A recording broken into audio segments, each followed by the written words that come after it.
Hello guys, today we are at Decathlon and today we will be comparing road cycle with hybrid cycle. There are a lot of questions that which cycle we should purchase, bicycle we should purchase, road bike or hybrid.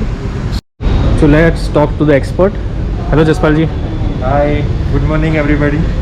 Jaspal ji, main question ज़्यादातर जो अपने लोगों का आ रहा है सबका कि भाई हमको नई साइकिल ख़रीदनी है, you have purchase the road bike but हमको बाहर से सजेशंस मिल रहा है क्या हाइब्रिड अच्छी है, कितने लोग एमटीवी बोल रहे हैं। तो आज हम फर्स्ट सेशन ऐसा कर रहे हैं कि हम हाइब्रिड एंड जो मेरी वाली है रोड बाइक, उस दोनों के अंदर कंपेयर करते कि कौन सी चीज़ किस चीज़ के लिए बनी है, किसको कौन सी साइकिल लेनी चाहिए। तो प्लीज़ बताइए। एक्चुअली आज अपने जैसे डिस्कस करेंगे, अपने पास दो साइकिल्स हैं। वन इज द आरसी ट्राइबन 120 जो ट्राइबन रोड बाइक आता है, और दूसरा है बिटवीन का रिवरसाइड 500 जो with suspension and everything aluminium frame के साथ। एल्यूमिनियम फ्रेम इसी के अंदर है, दोनों एल्यूमिनियम फ्रेम है। तो अपने को अगर साइकिल डिसाइड करना है, बिगनर्स के लिए साइकिल डिसाइड करना है, तो अपने के कौन सा साइकिल ले सकते हैं। साइकिल्स ऑफ टाइप मेन होते हैं जो अपने अभी जैसे अहमदाबाद का ट्रेंड देखें या कहीं का भी ट्रेंड देखें, साइकिलिंग में 3 टाइप के साइकिल्स होते हैं। जैसे एमटीबी साइकिल हुआ, फिर हाइब्रिड साइकिल हुआ, फिर रोड बाइक हुआ। तो मोस्ट ऑफ लोग कंफ्यूजन रहता है जैसे हाइब्रिड में और ट्राइबन में क्या फ़र्क रहता है। जसपाल जी, हमको रोड बाइक लेनी चाहिए या हाइब्रिड बाइक, और कितना किलोमीटर जिसको चलाने का टारगेट हो तो किस तरह से लेना चाहिए।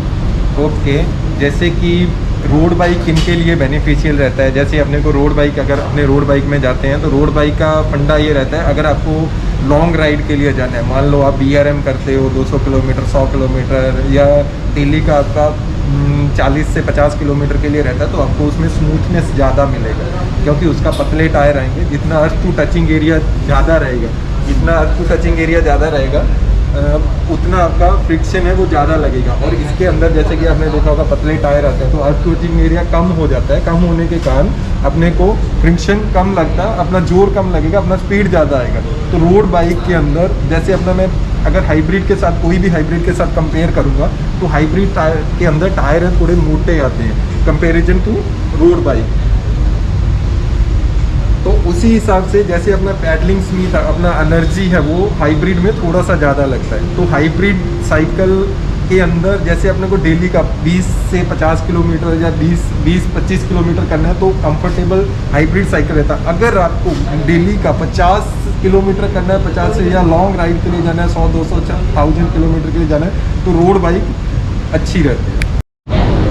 ये दोनों बाइक अगर रोड बाइक और हाइब्रिड करें तो इसमें टेक्निकली क्या क्या डिफरेंस रहता है। Okay, mostly common. हाँ, तो जैसे अपने हाइब्रिड साइकिल है तो हाइब्रिड साइकिल के अंदर जैसे एल्यूमिनियम फ्रेम आता है, तो एल्यूमिनियम फ्रेम आके साथ साथ इसमें सस्पेंशन दिया रहता है। तो सस्पेंशन आपको कंफर्टेबल लेवल आपका बढ़ा देगा, कंफर्टेबल लेवल ज़्यादा आएगा। इसमें सीट में भी सस्पेंशन दिया रहता है कई साइकिलों में, तो उससे आपको फीलिंग अच्छा आएगा। सेकंड है इसके अंदर 3x7 जो गियर, 3x9, 3x8, 3x7 का गियर सिस्टम भी दिया रहता है। तो उसी हिसाब से आपका कंफर्टेबल लेवल ज़्यादा रहेगा, आपका जो पैडलिंग है वो स्मूथिंग ज़्यादा आएगा। आप लॉन्ग राइड जैसे आपको 5-7 दिन के लिए टूर के लिए जाना है तो आप इस साइकिल को कैरी कर सकते हो। दूसरा है उसके अलावा अगर आप रोड बाइक में इसका कंपैरिजन करेंगे तो इसके अंदर जैसे सस्पेंशन नहीं होगा, फिर आपका सीट में सस्पेंशन वगैरह नहीं होगा, आपको कंफर्टेबल लेवल है इसमें कम रहेगा। और जैसे इसका और दोनों का हैंडल बार कंपेरिजन करेंगे अपने, तो उसके अंदर स्ट्रेट हैंडल बार आता है, स्ट्रेट हैंडल बार आता है, प्लस ये वाला एरिया है जो सीट से लेके स्टैंड तक का एरिया, ये वाला रोड बाइक में ज़्यादा होता है, ताकि आपको एग्रेसिव ज़्यादा रहना पड़ता है, आपको थोड़ा डाउनिंग रहना पड़ेगा। जो एज लोगों के लिए होता है, तो जैसे आपको बैक पेन वगैरह का प्रॉब्लम है तो उस चीज़ में आपको रोड बाइक है कम प्रेफर रहेगा। और इसमें स्पीड ज़्यादा आएगा, उसमें आपका स्पीड एवरेज स्पीड कम आएगा। अगर आपका रोड हाइब्रिड है, हाइब्रिड जैसे आप 1 घंटे की राइड करोगे तो 1 घंटे में आपका एवरेज स्पीड आएगा वो 21 to 22 किलोमीटर आएगा।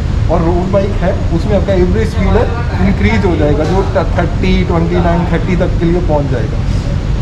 और इसके अंदर जैसे स्ट्रेट हैंडल बार है, स्ट्रेट हैंडल बार जैसे ही अपने पकड़ के बैठेंगे, मान लो आपका बॉडी है वो स्ट्रेट रहेगा, जैसे यहाँ से यहाँ का एरिया वो वाला एरिया कम हो जाएगा तो आपका बॉडी है बिल्कुल स्ट्रेट रहेगा, आपको कंफर्टेबल लेवल ज़्यादा रहेगा। इस वाले में ये वाला एरिया है वो ज़्यादा हो जाएगा, यानी सीट टू स्टैंड का एरिया, हैंडल बार का एरिया वो ज़्यादा होने के कारण आपको अग्रेसिव ज़्यादा झुकना रहेगा तो उसमें आपको सामने से जो हेड व्हील वगैरह रहता है आगे से रहता है या एरोडायनामिक हो जाते हो, एरोडायनामिक में आपका सामने से आने वाली हवा आप उसको कम लगेगी और आपका स्पीड ज़्यादा रहेगा, तो ये बेनिफिट रहते हैं।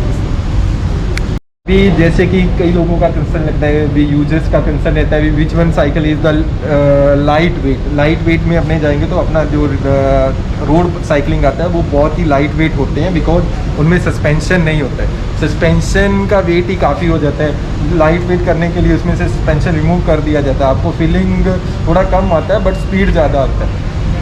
और कुछ में तो कार्बन फोक्स भी, जैसे इसके अंदर कार्बन फोक्स भी देने लगते हैं कि वेट और कम हो सके। हाँ, जैसे आपका कई साइकिल्स रोड बाइक्स आते हैं जिनमें कार्बन फ्रेम दिया रहता है तो पूरा ऑनलाइन कार्बन आता है, तो इसके अंदर है जैसे एल्यूमिनियम का फ्रेम दिया हुआ है प्लस कार्बन दिया हुआ है, इसमें भी एल्यूमिनियम फ्रेम है बट इसके अंदर सस्पेंशन के कारण उसका वेट है वो बढ़ जाएगा। अगर इस वाले साइकिल को आप ऑफ रोडिंग के लिए लेके जाओगे तो आपको बेटर फीलिंग आएगा, you can go for the off roading also, but इस वाले साइकिल में आप ऑफ रोडिंग है वो नहीं कर सकते क्योंकि आपका मिट्टी वाला जगह आएगा तो टायर बहुत पतला होने के कारण वो नीचे बैठना शुरू हो जाता है। अदरवाइज डिपेंड ऑन आप पे रहता है, जो भी आपका चॉइस रहता है, बट कंफर्टेबली फर्स्ट आपको कंपेयर करना रहेगा तो आपको कौन सा साइकिल है, मतलब कितने किलोमीटर के लिए। मेरे हिसाब से तो ऐसा हो रहा है कि दोनों साइकिल अपनी अपनी जगह है, Yes. पर पर्सनल व्यू होना चाहिए कि आके टेस्ट ड्राइव लो, चलाओ और खुद का माइंड में क्या टारगेट है, या आपको कंफर्ट ज़्यादा चाहिए, आपको 15-20 किलोमीटर ही चलाना है, आपको एवरेज स्पीड भी आपको 20-22 ओके है, हाँ। तो फिर गो विथ हाइब्रिड। और अगर आपका टारगेट है कि भाई मेरे को रोड पे लॉन्ग राइड्स करनी है 50 किलोमीटर, 100 किलोमीटर, 200 किलोमीटर और मेरे को एवरेज स्पीड भी 25, 27, 30 के आसपास चाहिए, देन यू शुड गो तो रोड साइकिल। मेन अपने कह सकते हैं अगर आपका टारगेट है भी हाँ मेरे को 200 किलोमीटर 400 किलोमीटर के लिए भी जाना है, वीकेंड के लिए भी जाना है, मान लो वीकेंड के लिए आप 200-400 किलोमीटर के लिए जाते हो तो आपको ये वाला साइकिल है वो यानी रोड बाइक है वो अच्छा रहता है, क्योंकि अगर अपने इन्वेस्ट कर रहे हैं आज मैं I will spend the 25,000 rupees on this one and 40,000 in this one is also economic अपना कैसा है, उसी हिसाब से अपने राइड के हिसाब से फर्स्ट आपका राइड कितना रहेगा, सेकंड आपका इकोनॉमिक कितना रहता है, उसी हिसाब से अपने साइकिल सेलेक्ट करते हैं। पर अगर आपको 20-25 चलाना तो you can go for the hybrid cycle. अगर आपको यानी काफ़ी यानी लॉन्ग राइड के लिए जाना है 100-200 किलोमीटर भी चलाना है तो you can go for the road bike. Okay, thank you Jaspal ji. Thank you.